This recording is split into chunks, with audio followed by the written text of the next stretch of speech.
जय श्री कृष्णा, जय श्री राधे। श्री राधे।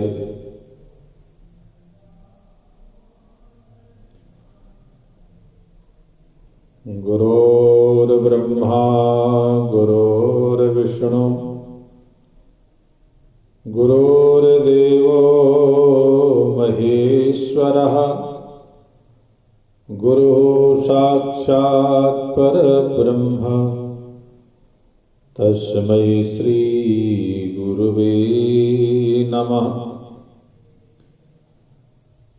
त्वमेव माता च पिता त्वमेव बन्धुश्च सखा त्वमेव विद्या द्रविडं त्वमेव सर्वं मम देव देव। बोलिए सद्गुरुदेव भगवान की जय। सद्गुरुदेव भगवान की जय। सच्चिदानंद भगवान की जय। प्रिय भक्तों, आज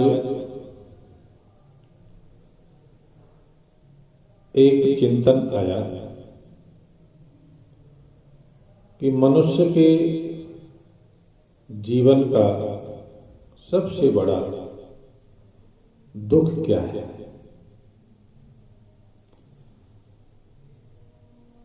तो शास्त्रों का चिंतन भी है कि नहीं दरिद्र सम दुख जग माही। इस जगत में दरिद्रता के जैसा कोई दुख नहीं है। संत मिलन सम सुख कछु नाहि। यानी कारण ये पता चला कि दरिद्रता के कारण से जीव दुखी है।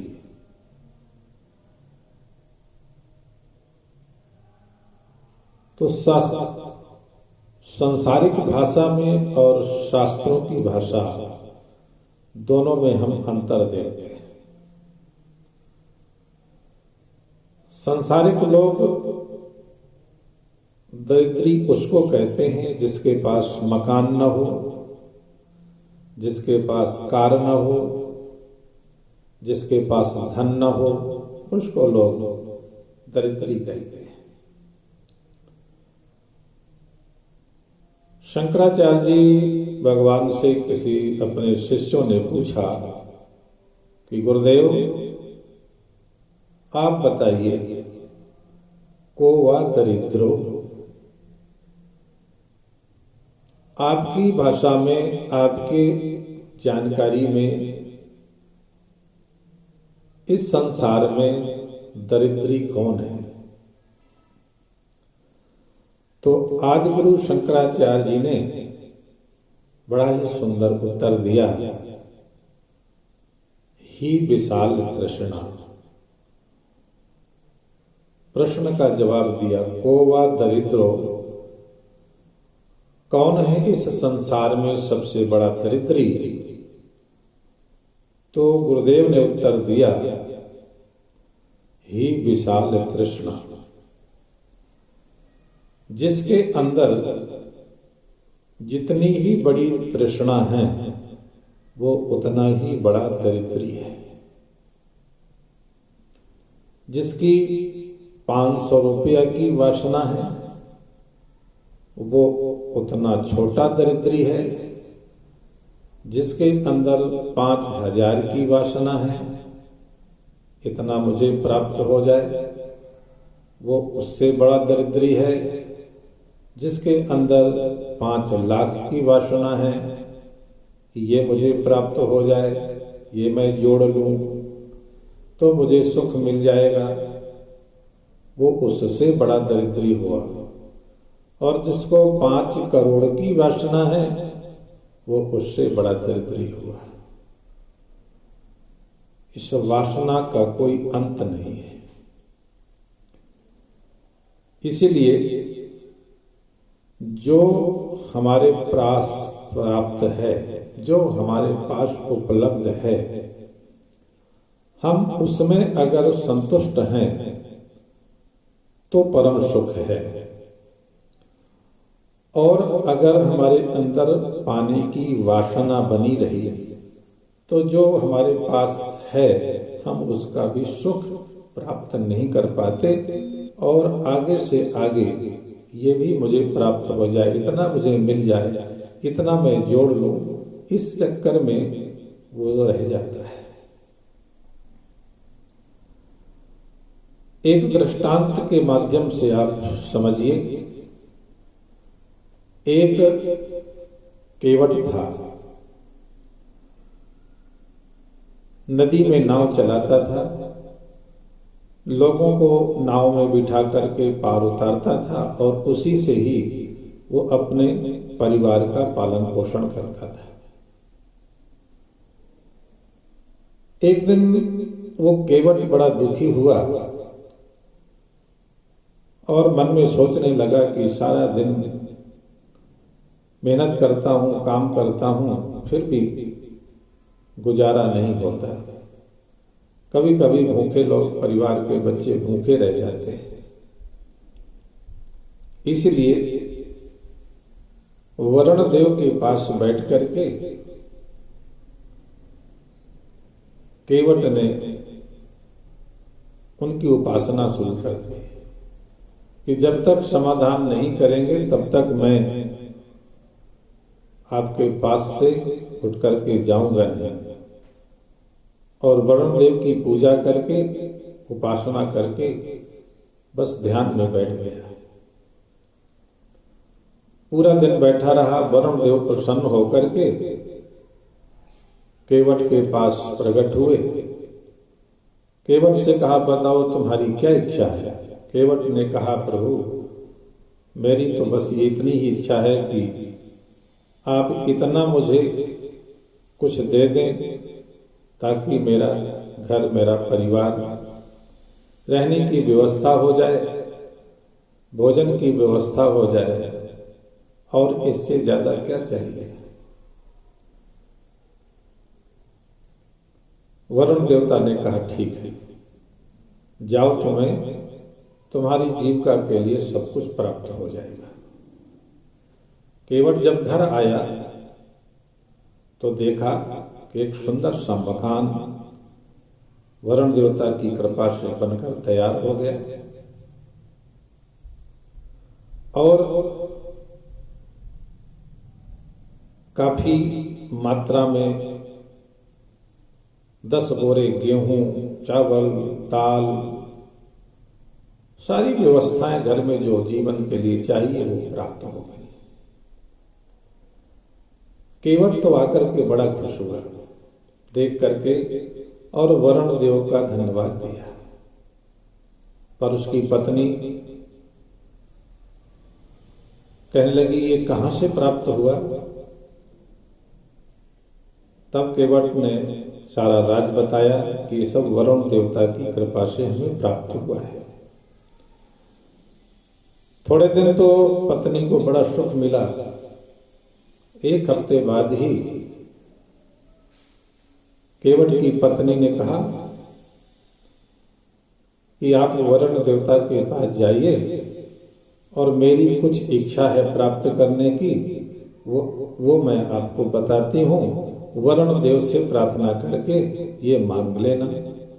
केवट ने कहा, देवी क्या? केवट की पत्नी ने कहा कि हमारे पास बढ़िया मकान, कोठी बंगला होना चाहिए जिसमें नौकर हो, गाड़ी हो, सुख सुविधाएं हो, ये मेरी इच्छा है। केवट ने कहा, देवी हमारे पास कुछ भी नहीं था, फिर भी हमको वरुण देवता ने जीवन जीने के लिए सब कुछ दिया है, अब ज्यादा क्या करना? पर पत्नी ने कहा, नहीं नहीं, मुझे तो चाहिए, मेरी खुशी के लिए करना ही पड़ेगा। केवट ने कहा, ठीक है। वरुण देवता के पास गए, प्रार्थना किया। वरुण देवता को प्रसन्न किया। वरुण देवता ने कहा, बोलिए केवट क्या चाहिए?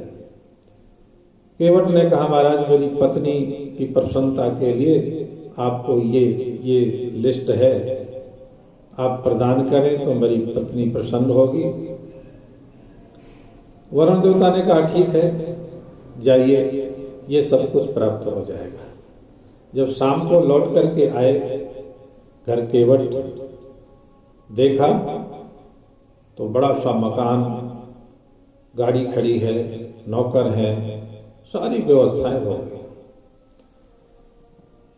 पत्नी से कहा, क्यों, ठीक है, अब तो खुश है? कहने लगे, हाँ बहुत खुश हो। एक हफ्ते बाद केवट की पत्नी ने कहा, आज फिर जाइए और वरुण देवता से मेरे लिए फिर कुछ मांगिए। कहने लगे, अब क्या कमी रह गई?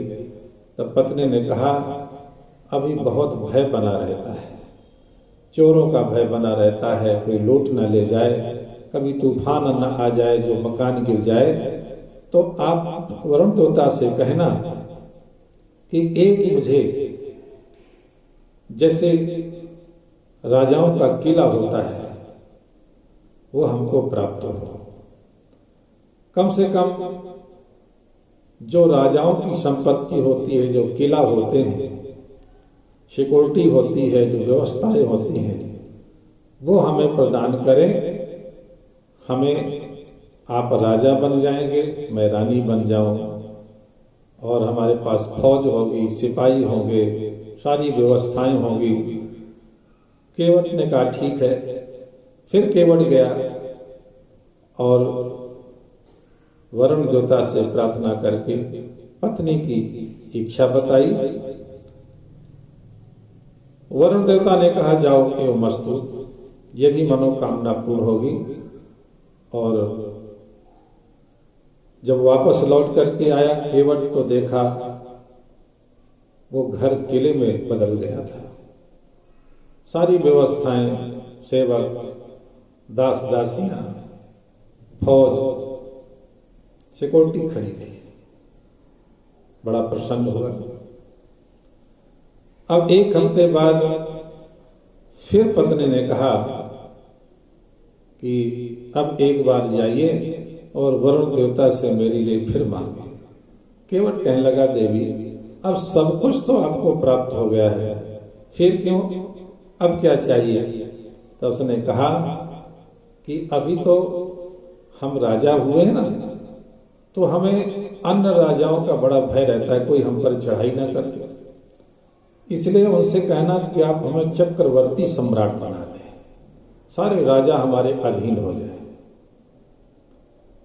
केवट गया और फिर पत्नी की इच्छा व्यक्त की तो वरुण देवता प्रसन्न होकर के फिर एवं मस्तु का वरदान दे दिया। अब वो चक्रवर्ती सम्राट हो गए। इसके बाद थोड़ा दिन ही शांत रही और फिर पत्नी ने कहा कि अब आप जाइए, एक बार फिर मेरे लिए कुछ मांगिए। तो केवट बड़ा दुखी हुआ, कहने लगा, क्या अब आपको क्या चाहिए? चक्रवर्ती सम्राट हैं, फिर भी संतुष्टि नहीं। तब केवट की पत्नी ने कहा कि वरुण देवता से कहना कि हमारा अधिकार सूर्य और चंद्र पर भी हो जाए, हमारे वो भी अधीन हो जाएं, जैसा हम कहें वो हमारी आज्ञा का पालन करेंगे। केवट गया और जब वरुण देवता से प्रार्थना की कि मेरी पत्नी की डिमांड ये है कि हमारा अधिकार सूर्य और चंद्र पर भी हो जाए, तो वरुण देवता को बड़ा क्रोध आया और क्रोध करके उन्होंने श्राप दिया, जाओ सब कुछ जल करके भस्म हो जाए। जब केवट वापस लौट करके आया तो देखा पूरा किला, घर और केवट की पत्नी उसी आग में जल करके सब भस्म हो गए। तो ये कथा संकेत करती है कि तृष्णा जो हमारे अंदर है, वो तृष्णा हमारे बने बनाए घर को जला करके राख कर देती है। इसलिए जब तक जीवन में तृष्णा है तो दरिद्रता बनी ही रहेगी, और जैसे ही तृष्णा समाप्त हो गई और संतोष जीवन में आ गया तो सब तरह से आप सुखी हो जाएंगे। इसलिए संतोषी सदा सुखी और असंतोषी सदा दुखी। तो आज अभी तृष्णा के बारे में आपने जानकारी प्राप्त की।